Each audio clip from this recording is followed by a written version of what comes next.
salaamaaleykum mbokki internautes yi dal leen na jàmm seen revue des titres dañ koy daal di dooree ak yéenekaay bi di l'évidence ñëw ci agrobusiness local face l'importation en quantité. L'Union sénégalaise pleure des milliers perdus l'année dernière, le chef de l'État interpellé. Le DG de Seric et Agroboy Business Birane Boy tire la sonnette d'alarme. ñu wutali yéenekaay bi di Sud Quotidien ñëw ci coupure de signal sans préavis de RDV, ITV, Touba TV, Africa 7, Bantamba TV sur la TNT. Le bras de fer État-Presse continue. Des opérateurs de télévision chargés TDS-SA qui invoque le non-respect du paiement des frais de diffusion et parle de réduction de la bande passante garantissant la présence de ces chaînes sur le bouquet TNT. Li quotidien ñëw ci li nga xamante ne nii moom moo di Umaro Sissoco Embalo di président de la République de Guinée-Bissau à Diomaye et Sonko. Un chef d'État c'est un fauteuil, ce n'est pas un canapé. Un seul président est élu et cela vient de Dieu. Le pouvoir n'est pas facile, les compagnons doivent être vigilants. J'ai habité chez Macky Sall pendant 3 ans. Les mêmes relations de fraternité se poursuivre avec Diomaye. Rapport avec le Mali, cela me fait de la peine aujourd'hui que mes relations avec Goïta se soient refroidies. Embalo, un nouveau leadership africain. Direct News ñëw ci li nga xamante ne nii rek moo di absence du maire des Agnam Farba Ngom. Le conseil municipal adopte un budget de 500 millions de francs CFA sans débat. Pour la première fois depuis 2014, le conseil municipal a voté son budget en l'absence de Farba Ngom détenu à la prison de Rebeuss. Les conseillers municipaux ont exigé la libération de Farba Ngom qu'ils considèrent comme un détenu politique. Le conseil a adopté un budget de 500 millions francs CFA qui sera principalement consacré aux infrastructures, à l'éducation et à la santé. L'enquête ñëw ci Burkina Faso, massacre de villageois Peul à Solenzo, les balles de la haine.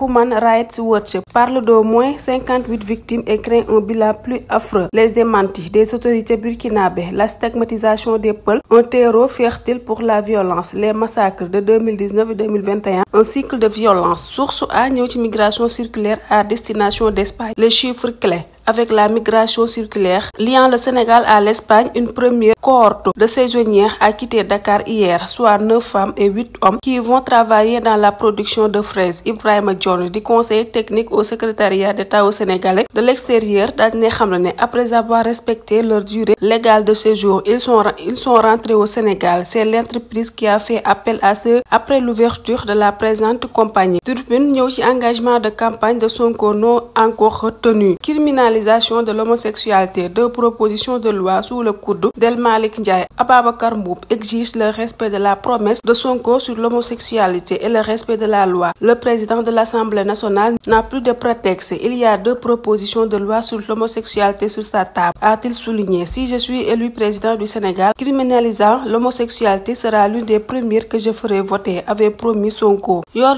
ñëw ci révolution économique en marche. Samedi 22 mars 2025 à Koumpentoum. Le Premier ministre Ousmane Sonko lance 1000 coopératives productives solidaires. Objectif, la création de 10 000 coopératives productives solidaires d'ici 2029 avec des étapes intermédiaires de 1000 CPS en 2025 et 3000 en 2017. L'Observateur ñëw ci trafic de migrants. Le maire de Dionewar dans la tourmente. Lansana Sarr déféré au parquet financier dans les prochaines heures. Les aveux explosifs d'un des convoyeurs et les 2 millions de francs CFA pour acheter les gendarmes. Les dénégations du maire, l'argent qui devait servir à payer l'avocat et les appels troublants dévoilés par l'enquête. Hambourg, une femme arrêtée avec 5 millions de francs CFA à Mbodiène. Une nouvelle pirogue interceptée avec 36 migrants. Le quotidien ñëw ci situation d'Air Sénégal. El Malick se perd dans les airs. BPI menace de saisir les Airbus de la compagnie pour une créance de 12 milliards de francs CFA. Les Échos ñëw ci malgré son incarcération pour le réduire au silence, Farba Ngom, l'homme fort des Agnam. Les conseils municipaux ont voté le budget à l'unanimité sans débat.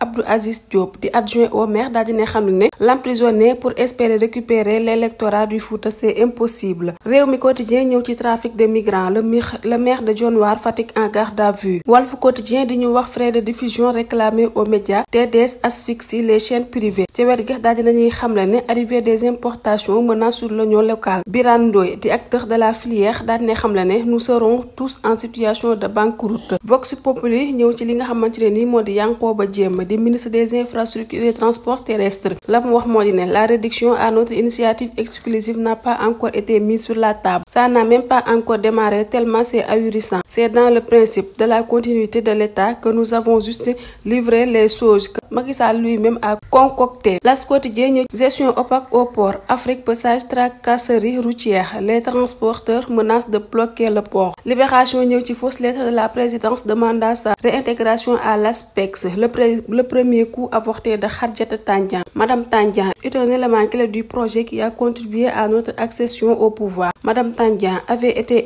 injustement accusée. Le président de la République compte sur votre diligence et votre discrétion. Le président de la République compte énormément sur votre duo. Les Échos ñëw ci président Bassirou Diomaye Faye ma demoon foofee ca Touba, gratitude et affection renouvelée. Le chef de l'État a effectué niki samedi 15 mars dernier une visite dans la ville religieuse. Il a présenté ses condoléances ainsi que celles de la nation au khalife général à la suite de décès de dignitaires mourides. En retour, Serigne Mountakha Mbacké a exprimé sa profonde gratitude et toute son affection envers le président. L'info ñëw ci Augustin et Seydina Diagne battus, haute menacée, le reflet d'une pâle diplomatie. Dans la même semaine, la diplomatie sportive du pays a pris un sacré coup avec 2 échecs au niveau d'instances internationales. Maître Augustin Senghor a perdu lamentablement lors des élections pour les représentants de l'Afrique au conseil exécutif de la FIFA. Seydina Diagne, secrétaire général de CNOS, a échoué face aux Soudanais. Lors de l'élection du secrétaire général de l'Association des comités nationaux olympiques africains, une diplomatie sportive fébrile à l'image de cette globale du pays qui a perdu de son influence au plan continental et mondial. Le témoin ñëw ci délinquance fiscale présumée. L'État sur les traces de 49 milliards de francs CFA en visite à Touba. Serigne Mountakha Mbacké exprime son profond attachement au président Diomaye. Mbokk yi li mooy li gën a fës ci ëttu yéenekaay ñu leen di ñaanal yendoog jàmm.